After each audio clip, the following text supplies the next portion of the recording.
hereby call this informational meeting of the Ad Hoc Committee of the Industrial Development Board. Public comment period. All right, we'll move on. So this is an informational meeting.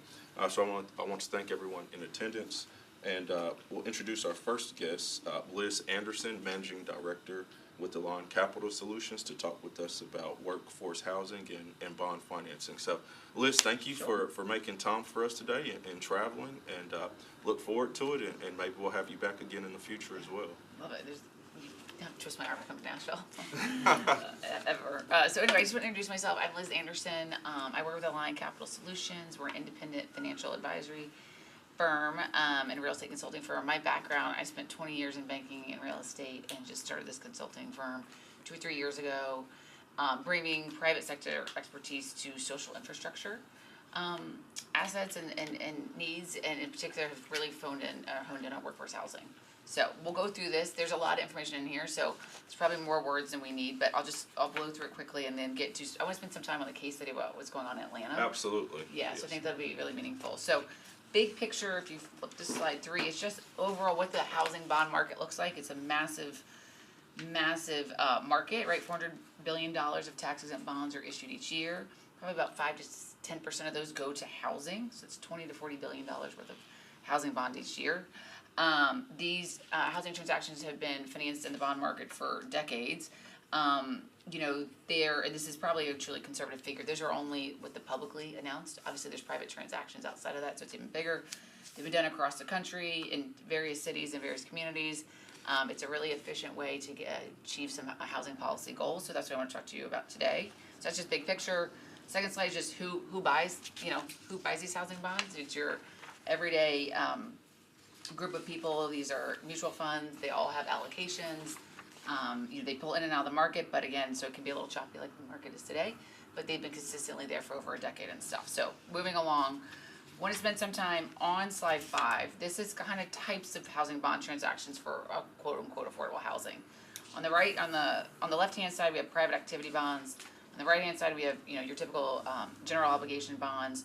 Moving from left to right, you're going to get more and more involvement by the municipality and entity. So the left-hand column, private activity bonds, those are generally used for low-income housing tax credit deals, your kind of Capital A affordable housing. As you move to the right-hand side, you can use different sorts of bonds to finance more traditional, what we're calling workforce housing. So that housing focused on households that make anywhere from 80 to 120% of AMI. In some communities, it's 140 to 150% of AMI, depending on where you are. So just walking through those, I kind of laid out for who the owner of the project needs to be. Can you have a for-profit owner? Again, that's allowed in private activity bonds, not allowed with essential function bonds or GO bonds or 501c3 bonds. Who the issuers are, the type of equity contribution, if you can have that or not. There's volume cap required. So a lot of these are just typical bond financing terms we can go through, but I want to spend some time on kind of Midtown, and so we can refer back to this page and how there's a spectrum, but I just want to show you we'll spend most of the day today on 501c3. We're in business now, so. Oh, beautiful. That's good too. Oh, cheers. Okay, fabulous. So that's on the screen now. Okay, so going through kind of 501c3 bonds, one of the key considerations, we like about this structure when it comes to financing workforce housing is it does result in lower interest rates across the board. I don't know who's controlling it. You want to flip? Yep. Yeah, Sorry, I was getting last minute direction from IT. All good. There you go. So lower interest rates, the tax exempt status of the bonds. If you think about a traditional construction loan, that's called a taxable instrument. Those interest rates are going to be about 33-35% higher than a tax exempt rate, just because the interest income owned by the investor is taxable. So automatically you're going to be 33% less than you would in a typical construction loan. You can finance almost nearly 100% of the cost in a tax exempt financing structure, so that avoids private equity. They're long-term financing, so you don't have a construction loan. You can do a construction loan traditional and a 501c3 bond transaction to be the permanent loan, or you can do it all up front. So you can avoid refinancing risk that comes with shorter-term traditional construction loans. They accept that construction risk as part of the bond documents. So the downside of that is you fund the bond day one. You have a lot of debt service reserves, operating reserves, so it pre-funds all those reserve buckets, but it's there to protect the investors. And again, that money is still going to be priced a lot cheaper than your standard private equity money. Increased allows capital. You can use these bonds for acquisition, for construction. You can structure them as public offerings or private placements, right? So there's a large range of buyers. You can structure subordinated debt, foundation money, grants. It can all be layered on with capital stacks. So it allows kind of an increased access to capital. You can support your mission-driven development, and it doesn't rely on the competitive bonds, those private activity bonds that you use in the LIHTC situation. So these are kind of more of a universal fit. However, there are key considerations I want to go over. One, with the nonprofit ownership, we'll dig into this on the next slide too. The nonprofit must own and operate the project for the life of the bonds. And so there's certain compliance regulations, tax regulations you need to follow when you have a nonprofit owner. There's regulatory compliance. You have to have a public TEFRA hearing. You have to, again, comply with IRS tax exempt bond rules, state regulations. There are regulations around private use. So instead of having, if you have a ground floor retail or some for-profit company, the income from that piece of the transaction can't, make up more than 5% of the overall, NOI, just to keep it simple, of that space. So there's that. You can have the nonprofit daycare. You can have a nonprofit grocery store. You can use other nonprofit entities if you need that. There are escrows, like I talked about. Loans are fully drawn day one at close. So instead of a typical construction loan where you just draw it as you need it, this is all funded day one. Now you can invest those proceeds in an investment account, but there'll be some negative arbitrage there. But that's how these are the considerations you could take in executing a 501c3 bond transaction. Next page, around the borrower. So a 501c3, what does that mean? So it's a corporation that have received a determination letter from the IRS, qualifying it as an exempt organization, and the financing must further that 501c3's charitable purpose. So there's two charitable purposes the IRS recognizes today when it comes to housing. The first one, and the most commonly used, especially with nonprofit affordable housing developers, is the relief of the poor and distressed. Those come with the IRS safe harbor requirements, which are laid out here, where 75% of the units must be occupied by households making less than 80% of AMI. So in most communities, that doesn't fit kind of a workforce housing community need. Again, workforce housing defined between 80 to 120% of AMI. So the second charitable purpose is lessening the burden of government. This has been used more frequently. It doesn't carry the IRS safe harbor provisions, but you do have to have a nexus with state and local government. What that means is you have to have the state and local government say, we need workforce housing on this particular site. We can't, we don't have the tools to enable to do that. We need this 501c3 to take that burden off our plates, and that's what you need to create that nexus with the state or local government. So that's quick question. Yeah, Matt. How does that, is that a letter? Is it a vote of the legislative body? It's a letter. Yeah. Got it. A resolution. Yeah. It It could be both. It depends on your situation. It could be it has to be more than just a political leader coming out saying we need housing. It has to be a little bit more teeth in it than that. More formal than that. Yeah. Exactly. Thank you. Yeah. Of course. So here's an org chart. I'm a visual learner. So on the next page you'll see an org chart of, here's an example. Let's say we took city-owned land and we were going to do a 501c3 bond transaction. What would that work? So the city in the top box would own the land. They would ground lease it to the nonprofit, and we choose ground leasing structures because one, it affords the city the ability to retain their land and participate in any appreciation. It's cheaper than buying the land, so that drives down the cost and helps you drive down affordability. The ground lease terms would be, as long as you can get them, 50 years, 99 years. They need to be 10 years longer than your bond transaction. Bond transactions are usually 30 to 40, so you'd want a minimum 50-year ground lease. So they lease that to the nonprofit owner. Nonprofit then goes and hires strategic partners, the developer, the construction, the general contractor, an asset manager, property manager. They hire those individuals on the left side. They then borrow the money from the lenders and bondholders on the right side, again, and then they build the project, which is down below. Tenants, general public, as long as they're income qualified, you have to income qualify them for tax purposes every year. And then the residential leases go back to the nonprofit. The nonprofit then pays off the bondholders. Any questions on that? Well, so we've done some 501c3 bond work. With the latest one we did was with the rehab center out in West Nashville, Cumberland, housing their 501c3. Now, in their case though, I don't think that's not city land, but they qualify because they're a 501c3. Okay. I guess in this scenario, right, it would start with, in this specific scenario, this would start with Metro Nashville being willing to, I guess, give land or Lease it, lease it to the nonprofit. that's right. Got you. Okay, yeah, with And the it could ground be lease. any entity, it could be public schools, it could be fire, it could be, any land that's owned through any Church. church. Got you. That's Yep. right.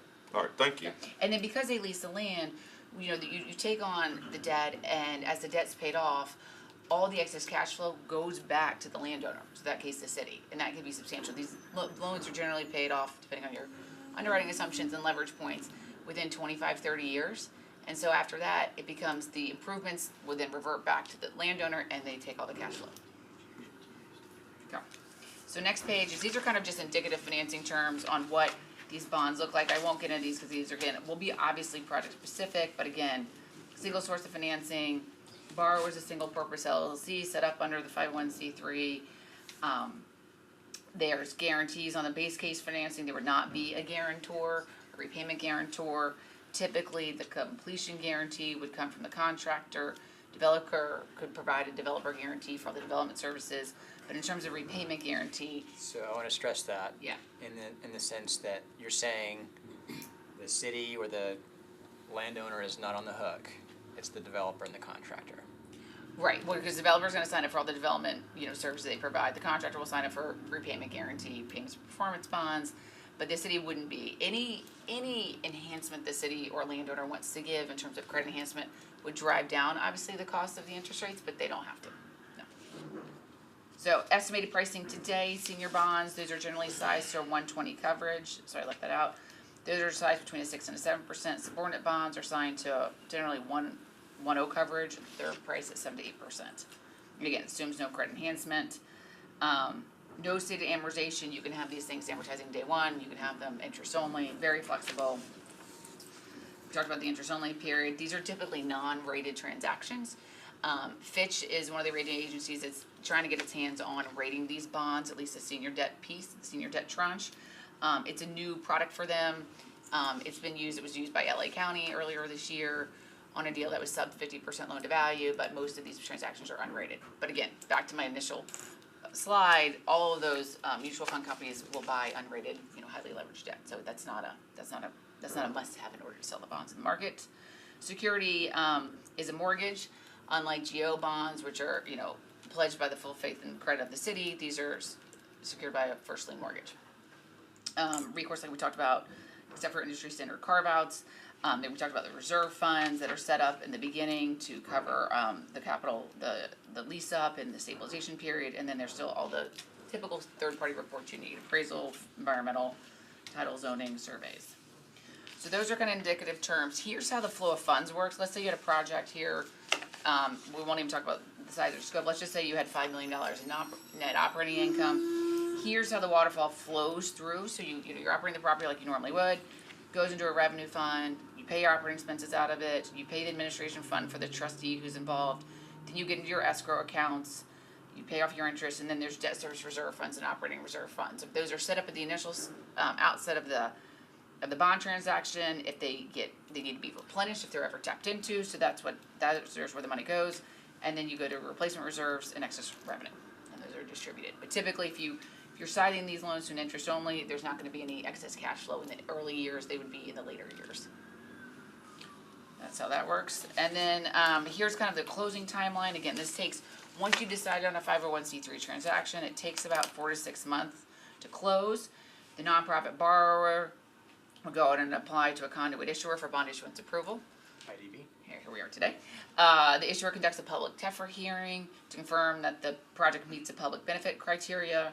You then hire an underwriter, one of your investment banks, relationship investment banks. They sell the bonds to investors. Those bonds are then loaned back to the 501c3 borrower, and they pay the borrower pay the bonds back over time. So that's what it takes to close. This isn't as fast as, let's say, a GO bond, but it's extremely faster than I would say a private activity bond for affordable housing. So any questions on that before I jump into Midtown Atlanta? How would you compare this to sort of a Fannie or Freddie in more sort of traditional, from a developer owner's standpoint. Perspective.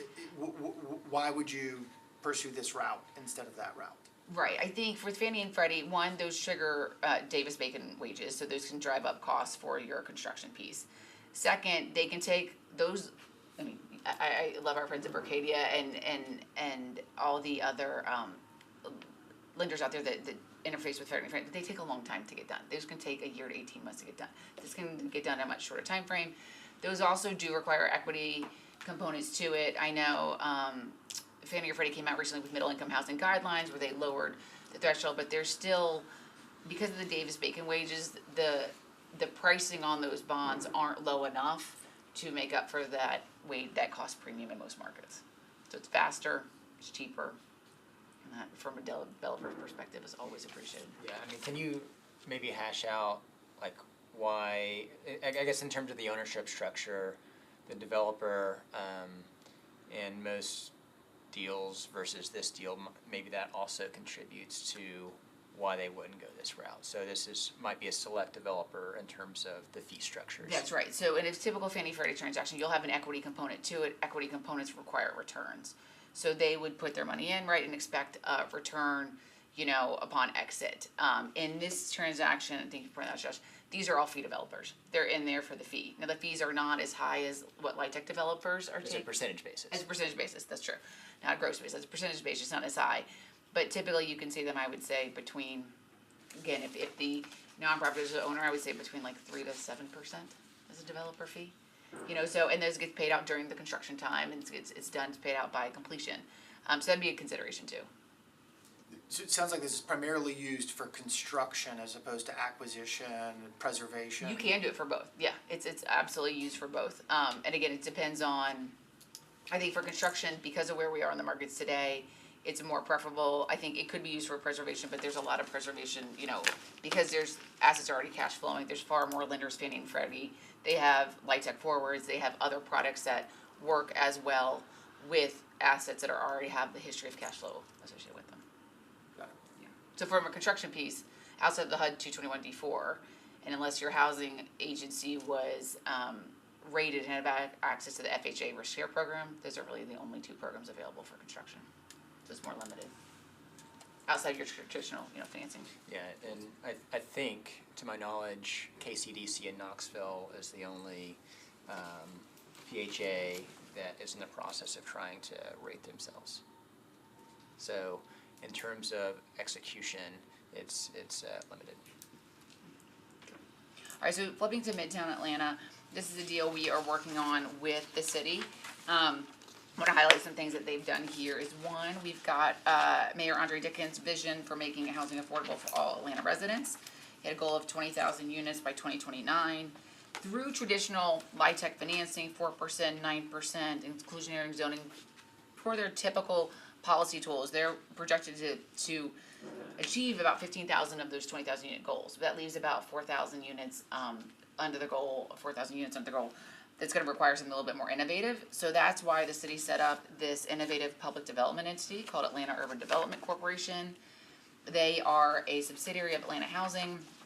They have been given kind of the public land. They've gotten the housing task force in Atlanta brought together the school system, all the public landowners, the city, and said, okay, let's give this new and unique innovative development team access to that land so they can take the land and leverage it. They will own it. They will ground lease it back to certain developers and owners, but that's one of their tools that they were set up with.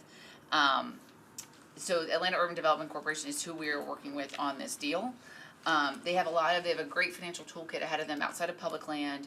They have access to a housing production fund, which is a revolving loan fund that they can invest in projects. Atlanta Urban Development, they can be the owner, they can be the lender. Do you remember offhand how big that loan fund Their is? first tranche is $38 million or $37 million. That's right. They have ability to enter into private enterprise agreements, which gives full property tax abatements, school, city, and county tax abatements to projects that are occupied by individuals making less than 140% of AMI.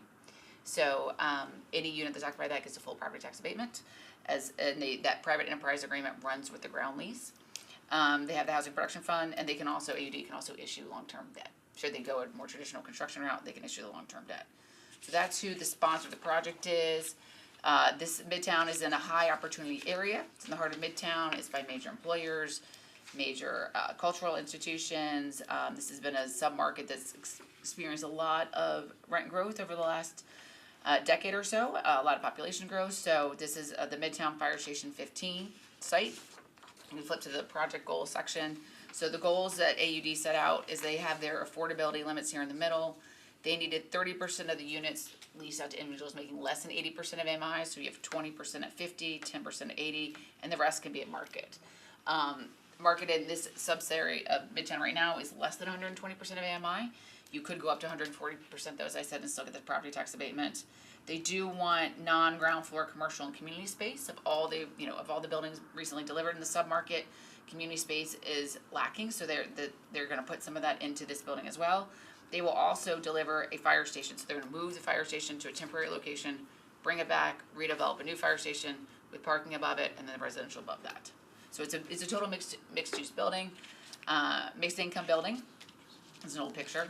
Can you describe what the building will look like as well in terms of its location, but also its density and things like that? So we just have sheer Yeah, percentage it's just a basis. 1 acre site. I couldn't give you the FAR off the top of my head. I can ask my development team that and follow back up. But it's gonna be about 280 units, so it's an acre site.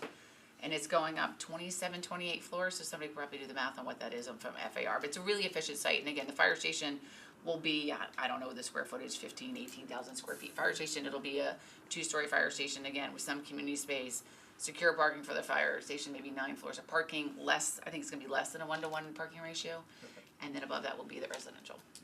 Yeah, with all the amenities on top of that. Here is, again, we went through the, asset, what it is, again, kind of giving you an estimate of cost. Again, we're still very much early on in the process.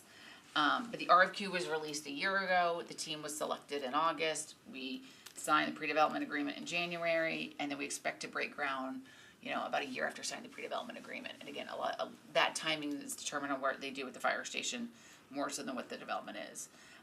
The borrower is a joint venture between AUD and a 501c3, so it's 51% AUD, 49% 501c3. The 501c3 will have a leasehold interest in the air rights lease right now above the fire station, assuming the city retains ownership of the fire station. Right now, we're noodling that over. Do we, what's more beneficial to the project? If the city owns the fire, if the fire station is leased, it's included in the project. We're muddling through that right now. And then we talked to the guarantees. Again, this is what I talked about typically before. Developer guarantees all development management obligations, contractor guarantees, payment performance bonds, and the completion guarantee. And then any and all financing will be non-recourse to the joint venture, which is the city and the nonprofit. So that's it. Any questions? I know I Can you went through a talk lot. about who Yeah. brings what to the table here? It Yeah. sounds like the city is bringing the land, and yeah. City's bringing the land. City is bringing again the property tax abatement. City is bringing the housing production fund, which was issued, which is a portion of their housing opportunity bond that was issued 2022, 2023. City is bringing, again, AUD is just at the center point really of all the housing policy discussions getting done in Atlanta, and so they're bringing all their relationships they have, with the permitting, with community engagement, with the fire station. So they truly are a great partner to this 501c3 that's in the transaction. Yeah, the land, the property tax abatement, the resolving loan fund, and just leadership. Is there any pre-development? Pre-development, that's right. So in terms of pre-development expenses, the city is using some of their pre-development expenses today, using some of their housing production fund money to pay for that. So they're paying for the initial drawings, legal, everything that gets set up between when you sign the pre-development agreement and when you're going to hit financial close. Gotcha. So So that takes that off, again, it's a fee developer, it takes that kind of, risk off the table. Gotcha. So I'm just trying to understand how that's structured. You mentioned $3 million out of $125 million. It's not that much, if I'm reading this document right. And Where's the 3 million, Sergio? you mentioned $3 million in pre-development. Oh, yeah, there is, I won't say what the total amount is, but they will spend up to a certain amount to get it from pre-development to financial close. Okay, so it's way less than that. I didn't say that. Okay. Yeah, so again, it's just, it'll cover what you need to get to 100% construction drawings. It'll cover what you need to get through your environmental appraisals, all the due diligence you typically do to get to financial close. Gotcha. That's right. And so if I'm reading the ownership structure right, then AUD or this city City reflected entity is getting 51% of the ownership. Are they also getting 51% of They're the getting cash flow? 100% of the cash flows. 100% of the cash flows. That's right. Interesting. Because it's a nonprofit, right? Their nonprofit partner is there to really just facilitate the transaction. Okay. Now, they could do this without the nonprofit partner. They could use an essential function bond structure, own 100%, and 100% of the cash flows. Okay. Gotcha. That's a really interesting structure. And can you, I guess, walk through like interest rates and things like that on something like this? Yeah, so like I said, that's earlier in the presentation. I would think Yeah. the senior bonds are structured to a 120 coverage, and those are between 6 and 7%. Again, this is non-rated with no credit enhancement. The subordinate tranches are sized to 7 or 8%, so you're all in, if you're 60% senior loan, 20% sub-debt loan, and then you have the money from the city, which theirs are, below market interest rate mezz. I think you're all in 6.5 to 7%. So I guess I'm also thinking about costs. Sounds like the issuer might be getting issuance fees, Right. which could be recycled into whatever the city wants to do. It sounds like the city's getting 100% of the cash flow. Right. Because it was already city-owned land, there's no property tax revenue loss other than potential future foregone revenues. That's right. And there's no risk taken on by the city in terms of guarantors because your development partner's taking all that as well as you guys. Right, so the development partner isn't taking any of the lease-up risk, right? That bears with the city, right? Because they're the majority owner in the project. Like I said, the city. They're retaining the rights to lease the property if they maintain the 51% in That's this right. case. Right, the city owns 51%, even the city owns 100%. The city has always agreed to take on the lease-up Okay. risk. It's just a fee developer. They will be in there through completion, right? But the asset is 100, they don't have any ownership in there. They have no control. Control is with the city. Gotcha. Who will do the property management, or how will the asset be managed? That's right. So the developer could stay on to take on the asset management role if they wanted to. The property manager hasn't been decided. It could be the developer if they have a property management arm. It could be a third-party developer. But in this model, generally, Right. even beyond the specifics of this, if one were to use this, the idea would be, there would be a third-party property Professionally managed. manager. That's right. The city's, I guess it could do it through the Atlanta Housing Authority. But, Right. But theoretically, some entity is going to do property management, and lease it up, derive a fee from it. Right. That is what it is. Right. But that does impact the likelihood or whatever of future cash flows to the city. The city has a vested interest Right. in seeing that done in a good and efficient way. That's right, and those management contracts are subject to, under the 501c3 structure, qualified management contracts have to be on certain terms at market rates. Those are dictated by the IRS and tax law. You can't sort of pay an over fee to circumvent, yeah, I got it. That's right. That's Okay, interesting. Can you talk about maybe where this sort of transaction might make sense in certain geographies? Is this like only really high impact sites, or is this more suburban sites, or It can anywhere? be anywhere. I think if you look at the transactions that closed recently, there's a transaction in Vail, Colorado, a resort town, very, high cost of living. You can use it in Vail, Colorado, Gunnison, Colorado. It's been used in Manhattan Beach. It can be used for senior housing. It can be used anywhere. The nice thing about 501c3 structure, wherever you are, again, you can lease the land, it takes the land cost out. It avoids equity for the most part, private equity, which is expensive. And then it's the lowest cost of debt you can get to outside of a GO bond, right? So you're pulling on all the levers you can to dial down the cost. You can achieve greater affordability in the rents. Are there any limits to how much debt could be issued per transaction or per specific entity?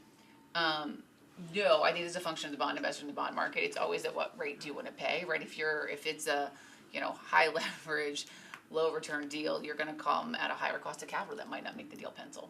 Yeah. Okay. I think today, and again, when these were, they've been around for years, mainly used back in the 2010 to 2020s in California during a JPA structure, which is very much preservation. It was 100% loan to cost financing. Today, you're seeing more municipalities play a role because of where we are in the volatility of the markets, where interest rates are today. Sometimes you do need a little credit enhancement, but that credit enhancement It can come from the city, it can come from a rated foundation, it can come from impact capital. You can layer other pieces of capital onto the structure to de-risk the deal. Interesting. So in this scenario, though, sounds like it starts with the city. I guess, have you had any conversations with, just curious, city of Nashville on this, or Not anything yet. you can share, Not yet. if anything? No, and I think, I think it's, I think it could start with the city, obviously that's always great leadership. It can also start with the development community, it can start with your, foundation community, it can start, anybody that's got land in a location they are willing to lease. It can start with private corporations. You can work with healthcare companies or anchor institutions that might have excess land, in an area that they're not gonna use, that's, a university, whichever. And again, universities use 501c3 bond structures quite a bit for Sure. student housing, traditional student housing. Absolutely. It's just an extension of that, quite frankly. Universities can use it to build faculty housing, staff housing, anywhere. Yeah, I think this is similar to what TSU was trying to do off of Hyman Street. Yeah, I mean, it was a third party developer. So yeah, we did have one that came before us that we actually approved initially, but as deals do, it Didn't pencil. didn't materialize. Yeah. Nothing on this, but well, yes. Well, any last words? We really appreciate you Sure. coming by and probably have you again in the future, especially since it sounds like you like coming to Nashville anyway.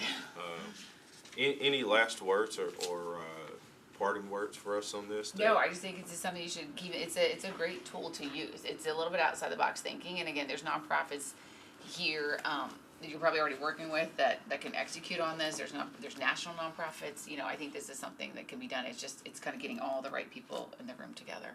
Absolutely. We'll have another presentation today on I'm excited to hear that. on housing. So really excited. And I think the good thing is, we've done several bond transactions here over the last couple of years. So it's something that the board is familiar with from that standpoint. And obviously, there's a lot of talk about affordable, but I was reading an old article that I read several months ago, prior to this meeting, just talking about the missing middle.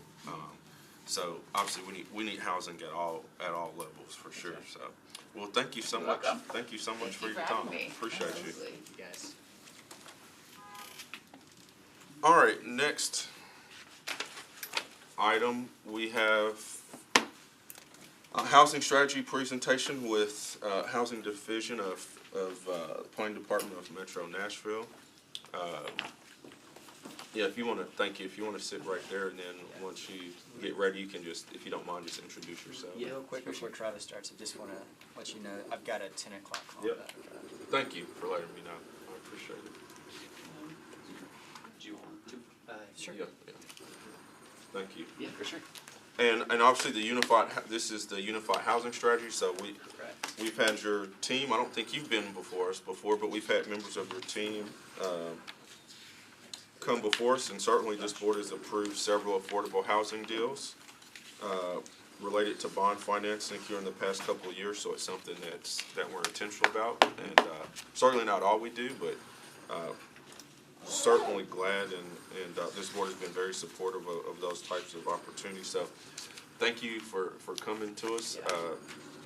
Do you want to show it on the screen, or is this okay? If Do you have a I have my computer with me, I don't know if it'll cause any we can try it real quick. issues, but Yeah, we can okay. try it. If not, you can send it to me if you want.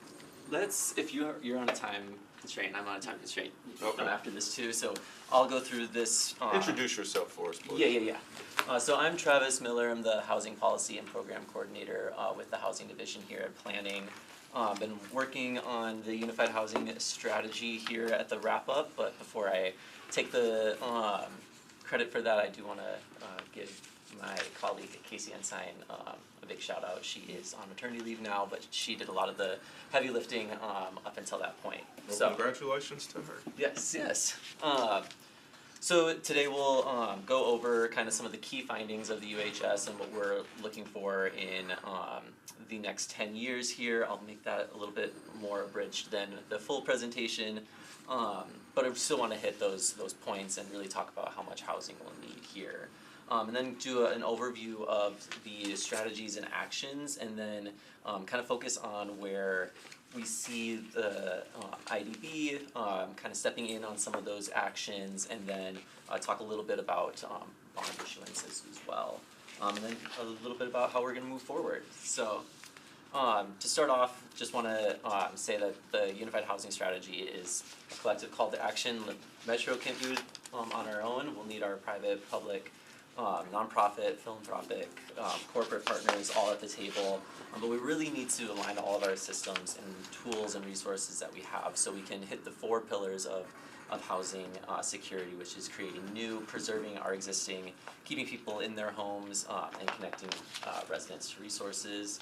And this strategy is meant to be responsive to the market and be a living strategy throughout these 10 years to adapt to the needs that we have. And then this strategy was a collaborative effort as well with a consultant team of a lead consultant being HRNA advisors, as well as being made up of a technical committee of internal Metro's agencies and departments who touch housing, but as well as partnering with our community groups here in Nashville that we call our community ambassadors, who really helped get the message out to our community members, have listening sessions, and we look forward to continuing that relationship as we continue throughout these 10 years. And so the Unified Housing Strategy draws on our housing data and our housing market, but also our needs and experiences of the residents here in Nashville. So both of those together show our key findings that we'll go over in a little bit. But this strategy is made up of 4 core components, an executive summary that's 14 pages, I believe, which is much more easy to digest than the 202 full Unified Housing Strategy that'll go into more depth on all of the key findings, look at our ecosystem resources and regulatory environment, and then go more in depth on our housing demand. But meant to accompany the executive summary as well as the housing strategy is also the 10-year implementation plan. That's a good roadmap for who needs to be a part of the conversation in each of these actions, what are the resources we need, and kind of a broad timeline for when that'll be occurring. And then finally, every year we'll do an annual policy priorities document that will follow the approval of the budget that will set the actions and goals for the upcoming year in the Metro's fiscal year. So that'd be a good opportunity for us to take a look at what we are seeing in the market and where we can go from there.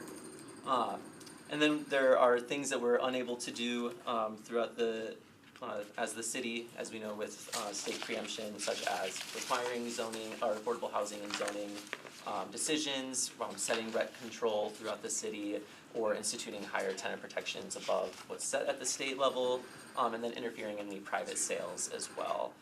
We are able to have a little bit more leeway recently with zoning requirements with voluntary zoning incentives, which we'll see as an action in Action 14, as well as doing tenant protections for our publicly subsidized housing units. And so we're talking about affordable housing and how the housing vision looks at that. We're talking about housing that's restricted to households earning less than or equal to 80% of the area median income. And so what does that look like for in 2024? 80% of the area median income for a 1-person household is $59,850, and for a 4-person household, $85,500. And so we look at providing housing for people below those numbers. We do have 2025 updated AMI data that will be posted on our dashboard here at the end of the month when the dashboard update goes through, but we'll also keep those updated as years come on in the future.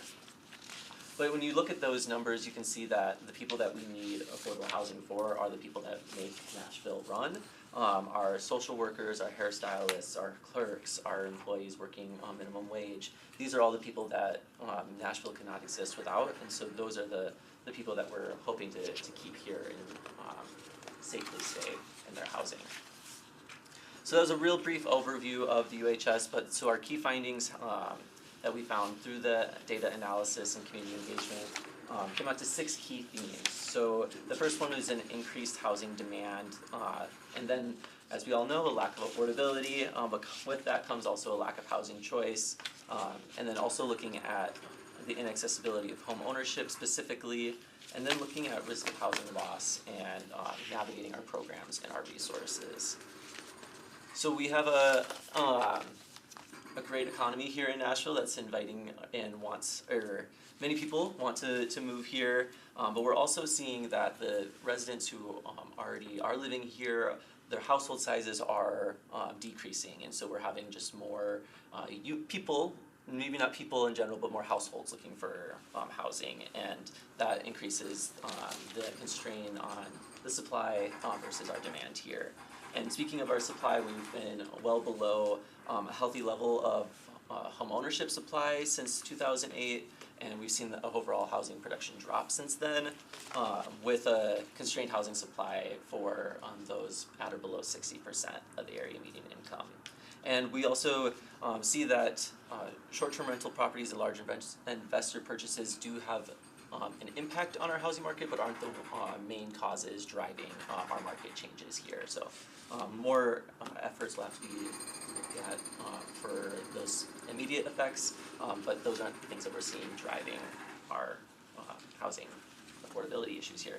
Really, it's the housing supply. So you'll see on the one of the slides here, there is a gap in the availability of houses versus households, really specifically at the lower and upper bounds of our AMI bands here in Nashville, and we see just that gap for availability for households at or below 30% is extremely high, and that gap has impacts throughout the entire housing continuum and income continuum there, and we'll talk a little bit about that as we go into how much housing we'll need.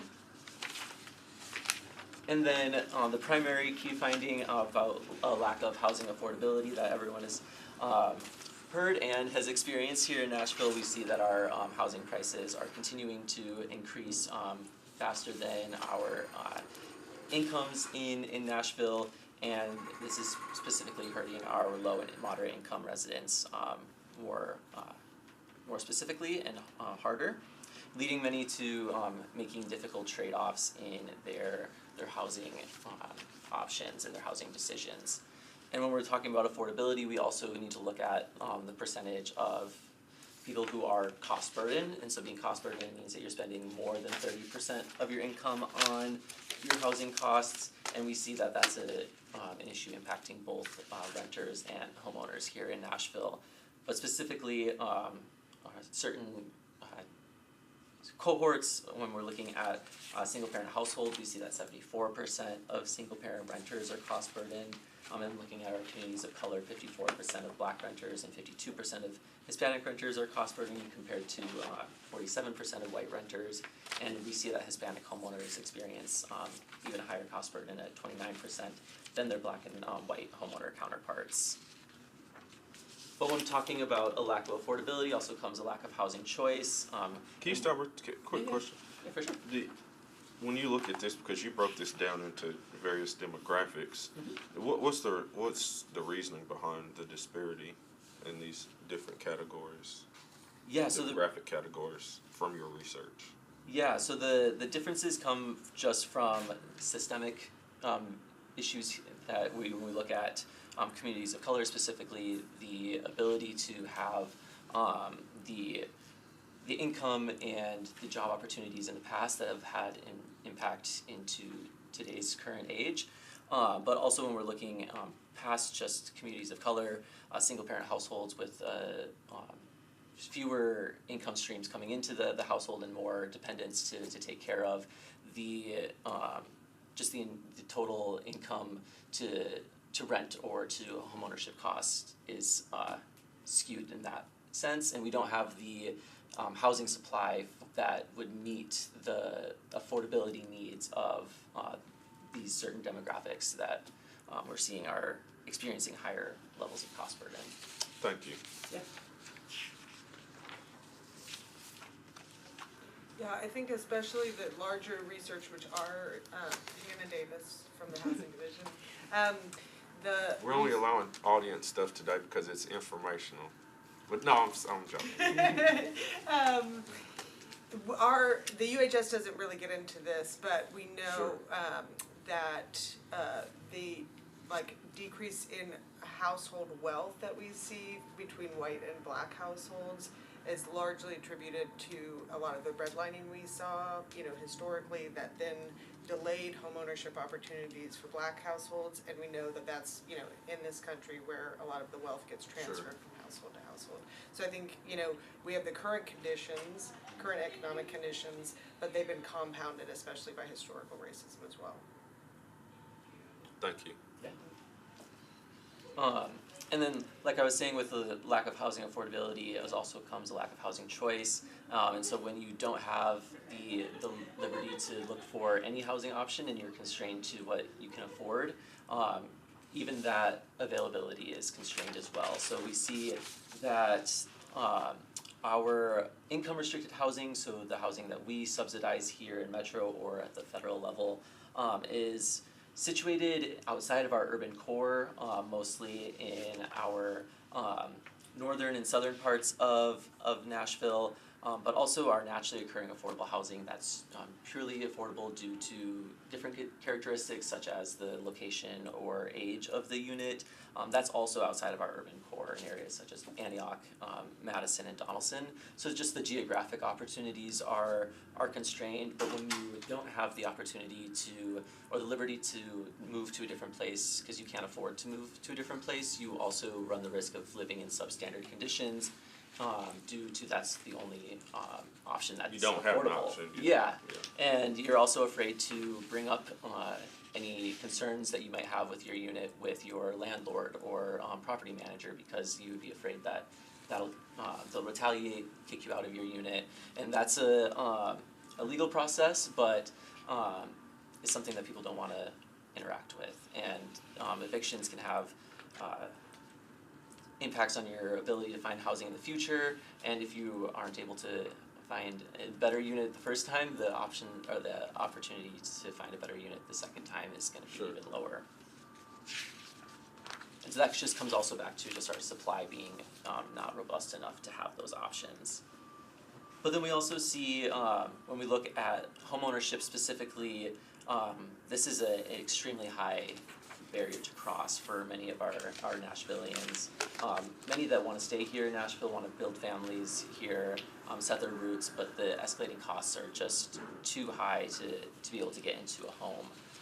And we'll see that 91% of our new homes are single family homes, and that leads to more expensive construction costs, more expensive builds. You said 90%?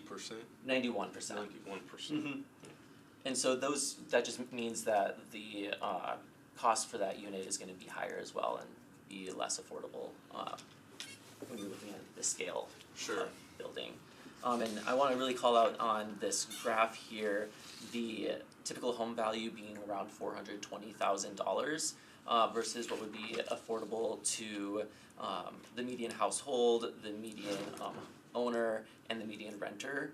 And when you look outside of the median owner and look at our household and our renters, the gap that we see that the median could afford versus what is out there is upwards of $200,000 and plus. So that's not an easy gap to overcome through a little bit of hard work. And so you need to be able to have the housing supply and income restricted housing available as well.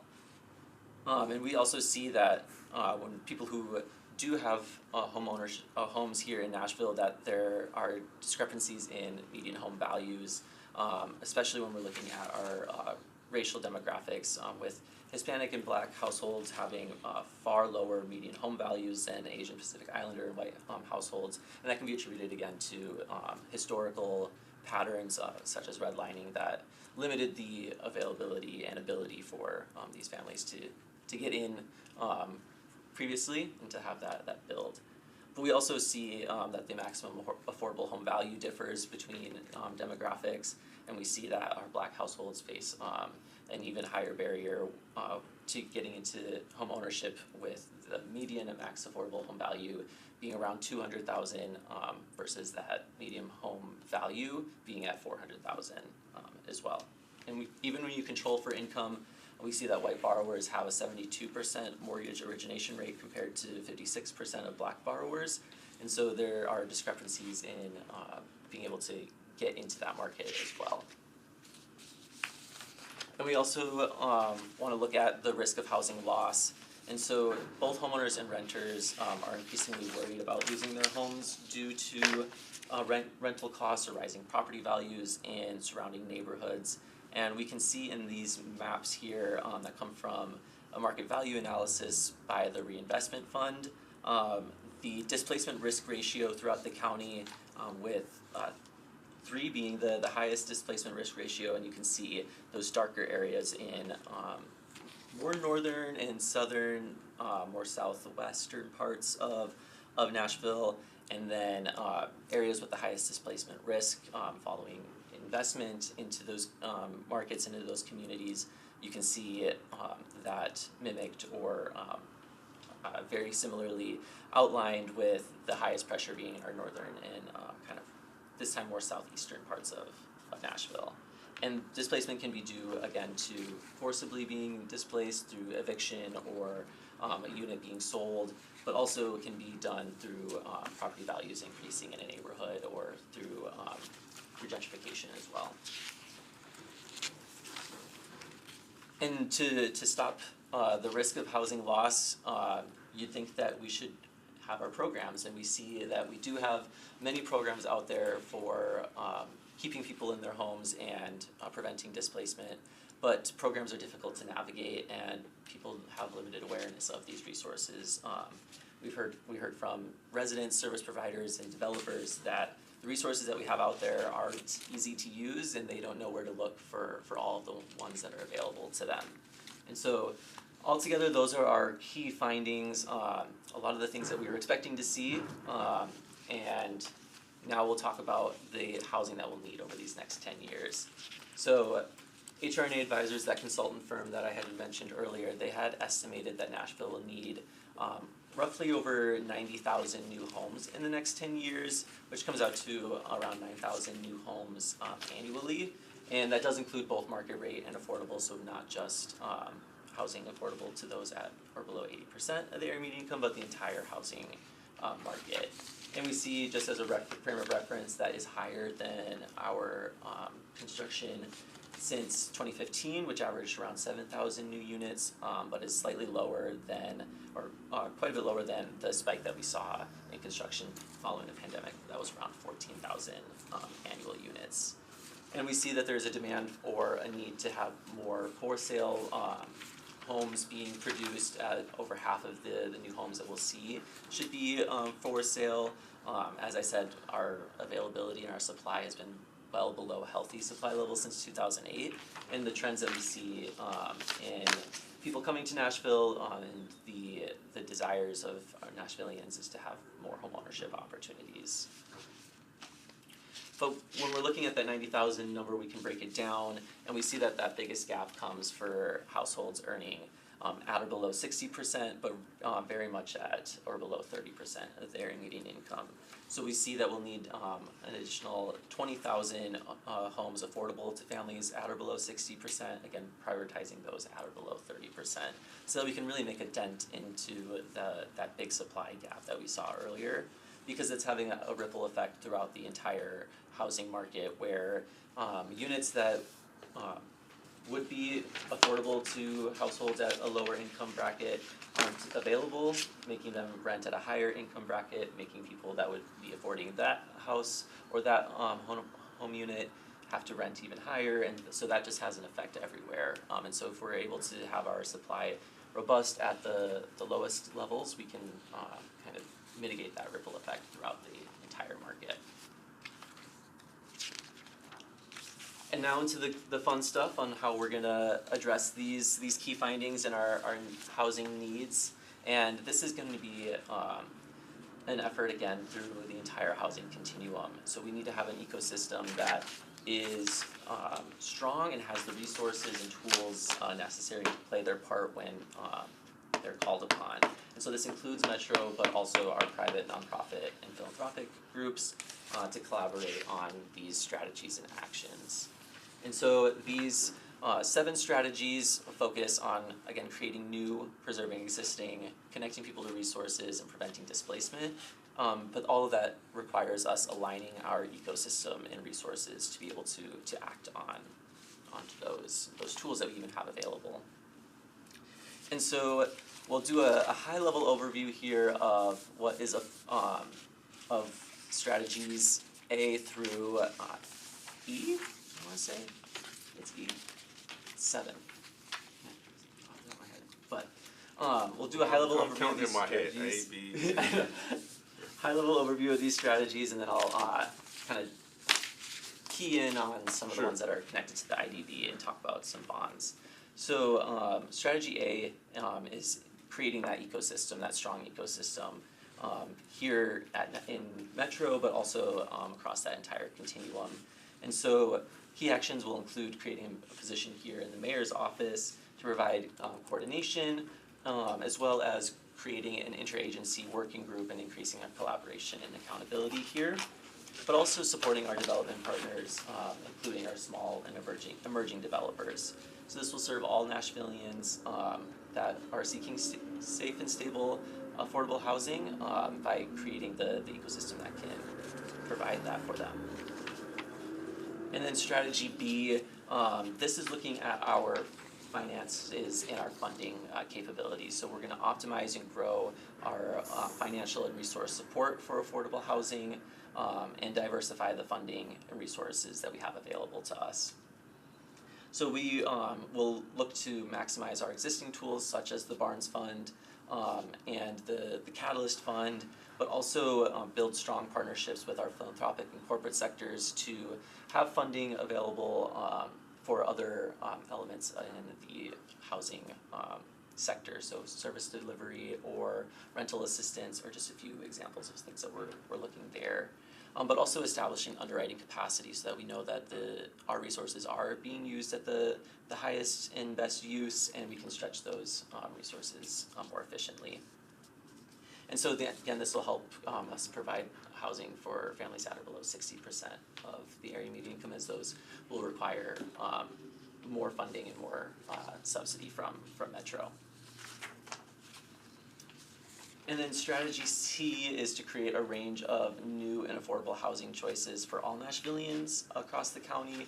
So this is going to be focusing on our supply issues that I was referencing earlier, with a emphasis on those low to moderate income units. So this will look at adjusting our zoning and land use policies, creating a mixed income finance toolkit, leveraging our publicly owned land for affordable and mixed income housing, and prioritizing new income restricted housing for vulnerable populations.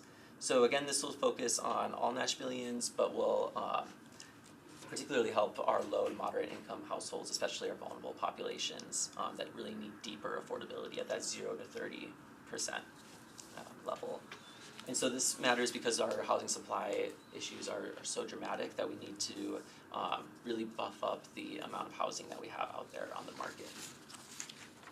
And then strategy D is to keep homeowners in their homes and create more opportunities for sustainable home ownership and wealth creation. So this will focus on that key finding of the inaccessibility to home ownership by creating easier access to home ownership and supporting our homeowners who are already in homes stay in their homes. So this will again leverage our land use policies to support home ownership units, directing our funds towards households with the greatest barriers, and expanding the programs that we already have to assist current homeowners as well. So this will focus on serving populations facing those systemic barriers to home ownership, our low to moderate income households, and our current homeowners as well. And then strategy E, to create permanent housing options for persons experiencing or at risk of homelessness. So this will focus on prioritizing and creating permanent housing options for our unhoused communities here in Nashville. And that will include a advancing the Homeless Planning Council's strategic plan, but also developing a specific plan to create more permanent supportive housing for those with complex needs. So when we're talking about permanent supportive housing, if you all know about the Strobel House just down the street, that's housing with wraparound services as well. And we see that that is one of the most effective ways to house people experiencing chronic homelessness, but homelessness in general, to help get them housed and the services that they need. And then strategy F is to preserve and protect our long-term housing affordability. So this is to make sure that the housing that we have stays, but the affordable housing that we have also remains affordable for years to come. So this will be done by prioritizing projects with long-term or perpetual affordability, implementing a long-term affordability in existing housing, leveraging our Catalyst Fund for preservation efforts, and this will help us create the housing and or preserve the housing that we already have, as preserving housing is much more cost-effective than building new. And then finally, with strategy G, to strengthen housing security for renters and improving access to resources for all Nashvillians, to focus on those housing resources that we have and make sure that those are more accessible and usable, but also have the legal protections to help our residents stay housed. So that includes leveraging or strengthening our tenant protections in our subsidized housing, supporting the eviction right to counsel program, increasing awareness of fair housing, and improving language and accessibility at large for our housing resources. And this is very important, especially for people experiencing or at risk of losing their housing, because the time that you have to mediate those issues is very short, and you're in a time or a headspace that's not ready to sit down and think through everything through a clear mind. So we need to be able to be there for our residents. So that was an overview of all of the strategies and some of the key actions in there. But you'll see on this slide of UHS actions related to the Industrial Development Board, and you'll see that you can find a full list of these in a 10-year implementation plan, where we will really be wanting to partner and work with the IDB. So that'll be a part of that interdepartmental leadership group that I had referenced to coordinate our housing funding, making sure that the housing that we fund furthers the UHS strategies and goals.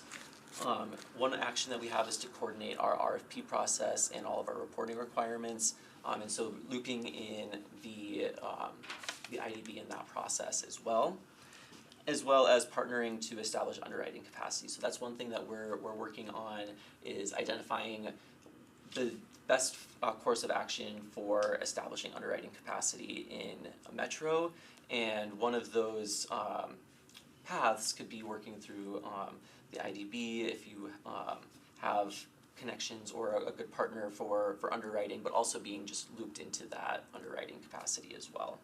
But we're not we're Not yourself, but through partnerships or connections that the IDB has to look for underwriting capacity that's outside of just you're not underwriting the bonds. underwriting is in general. So the specific case that we really look at in the Barnes Fund is making sure that the funding that we put into a project is necessary, or the sizing the gap, I should say, for our underwriting capacity there, and so that's where we would look here as well. Actually, because typically the reason I just bring that up is because we're basically a conduit issuer in these bonds. So the companies or organizations that come before us, because we're an issuer, they work with who they want to work with. That's because they're the ones that are applying. So we're not I guess we're not determining, let me just say that, we're not determining what underwriter or what bank, they use, because we're the issuer. That's why I was asking about that, but I hear you. Yeah, and there'll be a continued conversation through Sure. the entire underwriting, or looking through that capacity. That's helpful context to know as well. All right. And then action 12B, making affordability a threshold requirement for TIFs and for pilots, and then Yeah, give me some details on that, because we actually just approved a TIF deal. This board did last month, so tell me go into details, if you will, on that one. Yeah, so can you share a little bit about Sure, it was the TIF? Rivergate, Okay, yeah. the Rivergate Mall redevelopment. Yeah. Which this board supported. I mean, I don't think there was, I'll let the Metro team chime in. I don't think there was I know there's some planning to do some senior housing. Yeah, there's a chunk of the senior housing that's supposed to be affordable. Right, okay. And so that would be a good case where we see there is a affordability tied into that TIF. That would be a good project to go through, or I guess project isn't the right word. Yeah, we haven't but- done any pilots in several years. It's been a while, so, I got you. So is your is the housing strategy's recommendation that any type of TIF, and again, I don't know if, there's nothing that I know, the Metro team may know more about anything coming, but, you know, is your recommendation as a group that, hey, hard and fast, if there's no affordable housing, then your recommendation is the deal shouldn't move forward? Yeah, we think that it should be a threshold requirement for Really?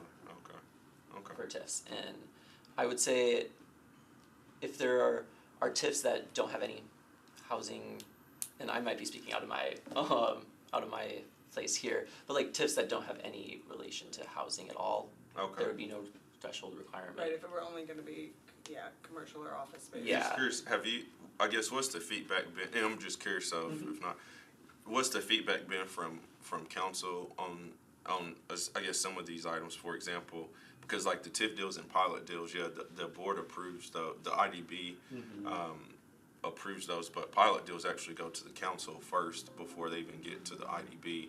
The TIF deals, that we have to approve the economic impact plan before it goes to council, but either way, the Metro Council has to approve both of those. And again, I don't know of anything coming, but I guess what's the reception been? Would you say that, you know, the vast majority of council members are in support of that kind of type of hard and fast requirement? I can say that I haven't heard any negative Okay. feedback to this recommendation. I haven't heard from, say, 40% of the council either way, but I haven't heard any negative feedback, and I know that this is an issue that's impacting all council districts, and so housing is something that we would see council hopefully supporting, especially our affordable housing. Yeah, I think what you see kind of represented, the theme here is bringing more cohesion to the way that Metro's tools are used, and then having like clear standards so that, you know, if the IDB wanted to say, we want to include an affordability component in this, that it's clear what those, you know, numbers should be in order to reflect what the needs are that surfaced through the UHS data analysis process. So, and I think that's where the underwriting comes in as well, of, you know, having more uniformity across our tools, so that we understand how much Metro money is being put into something and the benefit that, you know, kind of we're getting out of that. Well, thank you. Thank you, Anna. And then kind of going along that line is developing our mixed income financing toolkit. And so one element of that is considering using the IDB's recently, or the IDB's bond authority for that toolkit. And we'll talk about that a little bit on the next slide here. But before we go there, actions prioritizing projects, when we're looking at the affordability threshold requirements, if we see projects that have deeper affordability or income restricted units for vulnerable populations, long-term affordability, prioritizing those projects for the tools that are available. And then incorporating tenant protections and affordability protections into our locally funded projects. So that's something that we would have to work with the developers that come through the IDB for bond issuance, for incorporating those tenant protections, but something that we're looking into bolstering since we do have limited. And what do you mean by these protections? So, for example, our board has done some, as recently as this year even, but certainly last year, we've approved several bond deals, tax-exempt bond deals for affordable housing projects. Under the statute, those units are required to stay affordable for a certain period of time. So there's already there's already protections, but is there something in addition to those that you're referencing here in actions 30 and 35? Yeah, and so one potential increased tenant protection would be a right of first refusal, and so the like the project that a project that you had mentioned would have a set affordability period, and if at the end of that affordability period those units don't need to stay affordable anymore, but if there is a right of first refusal mechanism where we can have this is something that's mentioned in the UHS that I haven't mentioned here, a preservation pool of developers or of people who are looking to acquire properties that will remain affordable, so that we can continue to protect that affordability past the affordability period and be able to step in and preserve that affordability. Gotcha. Okay. And not at like a lower price, it kind of just adds a yield sign. Yeah. A check-in point, so then we have the chance to either put together a deal or find a buyer for it. The whole idea is to keep it affordable though, beyond that period. Okay. Yeah, because that's something that we run the risk of. We've funded affordable housing units, but then 30 years in the future, those aren't affordable anymore. And then requiring our recipients of public funds to participate in annual fair housing training, and so that they make sure that they're up to date on their fair housing training. Is there any type of requirement to that right now? Is there any in place? Not currently for all of the programs. We require it for barns. Yeah. And so this is something that was recommended through the UHS process by the consultant team, that's something that we make uniform. We, as the team who received this strategy, now have to obviously work with legal. I think one thing that's surfaced through this is, depending on the depth of the subsidy, you then have, deeper or more shallow levels of kind of authority to require things. But places where we're giving grants, certainly we can require that. Places where it might be a more shallow incentive, I think at least what we can do, we may be able to require it, or we can, make sure that it's available, make sure they know about it, make sure there's a free resource, and ask about it, to see. Because I think often people will have a desire to participate, want to, be on good terms with the board or the commission that they're reporting to, but we need to do a better job on our side to make sure that they know where those resources are available. Understood. All right. Thank you. Yeah, and so those are the main actions that are related to the IDB. I feel like everything, though, in the UHS, you could find one connection or another to the work that you all do. So at the bottom of that slide is the link to our webpage at nashville.gov/UHS for the implementation plan, full UHS, an executive summary there too. But I want to call out specifically Action 16 here with the Mixed Income Financing Toolkit. One element of that is looking at the ability for the IDB to issue bonds for affordable housing. And so we've seen this done in Charlotte, Atlanta, and Austin, where they've tapped bonds for affordable housing. We heard of a different bond this morning. But something to keep in mind for IDB bonding is that we're prohibited from utilizing ad valorem property taxes to back those IDB bonds, so we do have to find a different funding source for those bonds, and that's something that Metro is currently internally reviewing with legal and finance to look at the fiscal impacts and legal impacts of various bond proposals, because we need to keep in mind our credit rating, our bond capacity, especially for just the affordable housing bonds that we'd potentially be going forward with, but also future bonds as well, because that would have an impact on our credit rating. Yeah, we not this exact, but we did look at a couple of years ago getting involved with the mixed income pilot program that's currently being utilized by a different board. It's my understanding, Yeah. I won't get into all the details because we have legal here, but it's my understanding that there was, at that time, there was a state law that prevented us from doing that mixed income pilot. I know that was something that, at the time, the board members were certainly, open to learning more about. We had a council member come speak to us about it, so, there's been some talk. Our legal and, Metro ECD team had a document for us, I think last year, correct? That went through this state law, some of the state laws, The highlight. to highlight some of highlights.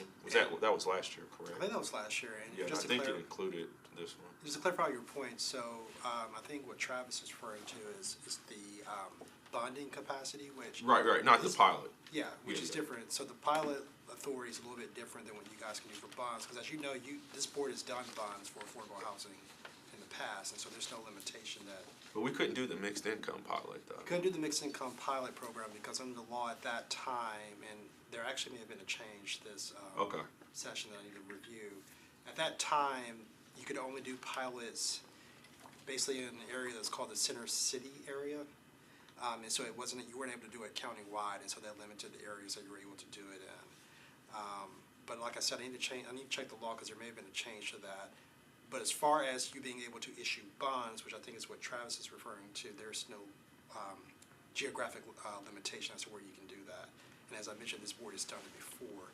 I think a little bit what's different here than what Travis is talking about, when you guys have issued bonds, it's been as a conduit issuer borrower. Yeah, And so right. the revenues from the project are what's being used as the source of repayment for those bonds.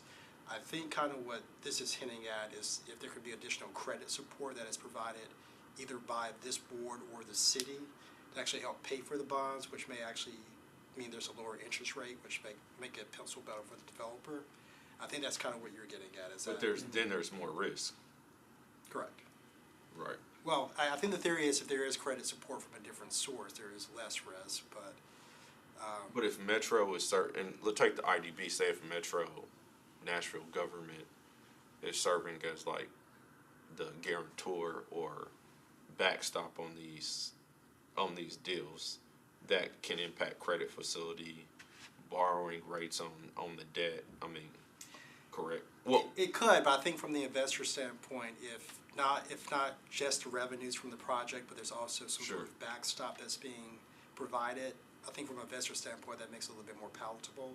So it may be the other way than what you're suggesting, but I I don't. think he's looking at it from the viewpoint of Metro. Oh, yeah, from Metro's standpoint, yes, there is more risk there, because there would be revenues that Metro would have to obviously come out of to pay if there was right. Right, if there was a default or there's a Right, chance of default. which right now, on the bond deals that the IDB does, there's no recourse to us, there's no recourse to Metro. That's up to the investors to get their money, they take the risk. All right, so we've had some conversations about this, obviously, as you can tell. Do you know timing on when a decision will be made on this? I mean, this seems to, and so two-part question. Yeah. So let me stop there. Is there, you said Metro's reviewing this. What's timing on a decision on this? Yeah, so I don't have an exact time on the decision date, but I do know that this is something that we're actively looking at right now. Having meetings with finance and legal to look at the different proposals, because there are quite a few different bond proposals that we've just received, but also things that are out there. And so taking a look at all of those different avenues, this is one of our priority items, and so our like short term is like 1 to 3 years. We hopefully have it way below that time frame, but just know that that's something that we're working on now and throughout this summer as well. So you're saying timing on a decision on this could be 1 to 3 years? The decision itself would be It's much listed in sooner. the UHS as a high priority recommendation, which is 1 to 3 years, that's the timeline. I would not put this in a 1 to 3 year timeline. I would say this is something, like Travis said, the finance director, Metro Legal, and our team are really circled up around trying to better understand what the implications would be to the city. Like you said, in terms of risk, this would be a big change for how we've traditionally, used our bond capacity. And then also from a, if that were, a yes, that we're prepared to do that and have the legal and financial capacity and authority. The second piece is really critical is, how do you want to structure the program? Because the UHS elevates a number of needs. Do you want to use it to pursue the lowest area median incomes, to develop that type of housing? It's much more expensive to the city. So then is the city on the hook for the, debt repayment because we want to use it as a way to advance the needs that we see there? Or do we see it more like what Liz presented earlier as something where we're, going to support middle income housing and use some of our other programs to support where we see the greatest need at the lower AMIs? So that, I'd say there's two pieces. There's the permanent supportive housing strategy that we're going to be launching to better understand what the needs are at the very lowest AMIs where we see the very greatest need. And then the second thing is that in the budget, these are both in the budget pending approval, but $500,000 for underwriting services to better, so that we are looking at our tools and making recommendations with clear programmatic requirements and standards, so that then, everyone kind of knows where they should go to apply, because that pot of money is clear on the objective that it's been set up for and the goals that it's trying to produce. Right, okay, thank you both. So from an ID, because again, this has come up a couple of times since this law was passed last year. Anything specifically related to this that, beyond what you've said now, that you think it makes sense for our board to be doing as it specifically pertains to this, or is it really like we're kind of wait and see mode? I'm saying specifically as it relates to this item. Yeah, I would say the one thing, who we bring on to do the kind of, I'd say, it's not just underwriting, but these financial services consulting to better understand our landscape. I think anything they can do to hear from you all about the deals that have already come across your table, so that they can see, obviously some of that information is gonna be proprietary, but kind of how you all have looked at things, what trends you have seen, because, we wanna work with the market, but, the market's been changing really dynamically over the past few years. Would it make more sense to, and I don't know, would it make more sense for us to reach out to some of the developers that have come before us recently, to have them connect you with them for their feedback?